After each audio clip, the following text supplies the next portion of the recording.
for God's people. Comfort, comfort my people, says your God. Speak tenderly to Jerusalem and proclaim to her that her hard service has been completed, that her sin has been paid for, that she has received from the Lord's hand double for all her sins.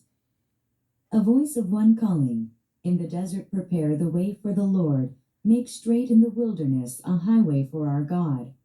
Every valley shall be raised up, every mountain and hill made low. The rough ground shall become level, the rugged places a plain. And the glory of the Lord will be revealed, and all mankind together will see it, for the mouth of the Lord has spoken. A voice says, Cry out, and I said, What shall I cry? All men are like grass, and all their glory is like the flowers of the field. The grass withers and the flowers fall, because the breath of the Lord blows on them. Surely the people are grass. The grass withers and the flowers fall, but the word of our God stands forever. You who bring good tidings to Zion, go up on a high mountain. You who bring good tidings to Jerusalem, lift up your voice with a shout. Lift it up, do not be afraid. Say to the towns of Judah, Here is your God. See, the sovereign Lord comes with power, and his arm rules for him. See, his reward is with him, and his recompense accompanies him. He tends his flock like a shepherd. He gathers the lambs in his arms and carries them close to his heart.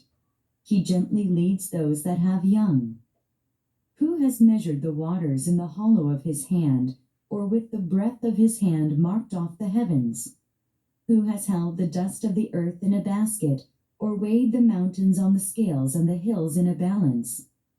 Who has understood the mind of the Lord, or instructed him as his counselor? Whom did the Lord consult to enlighten him, and who taught him the right way? Who was it that taught him knowledge, or showed him the path of understanding? Surely the nations are like a drop in a bucket. They are regarded as dust on the scales. He weighs the islands as though they were fine dust. Lebanon is not sufficient for altar fires, nor its animals enough for burnt offerings. Before him all the nations are as nothing. They are regarded by him as worthless and less than nothing. To whom then will you compare God? What image will you compare him to?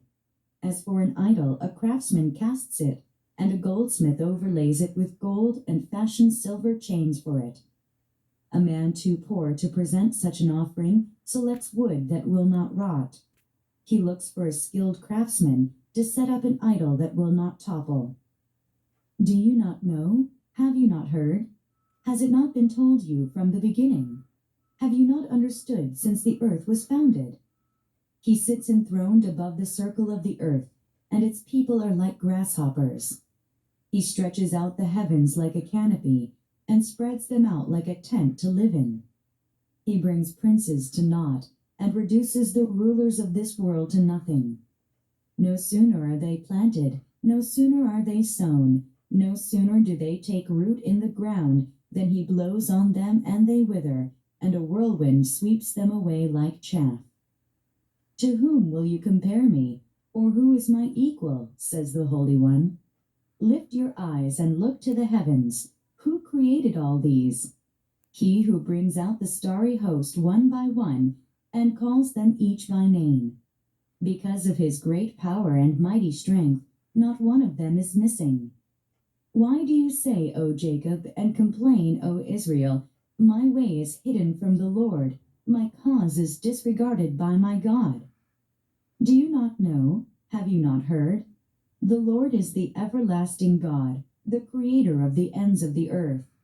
He will not grow tired or weary, and his understanding no one can fathom.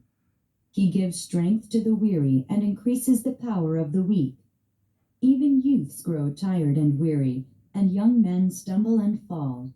But those who hope in the Lord will renew their strength. They will soar on wings like eagles. They will run and not grow weary. They will walk and not be faint.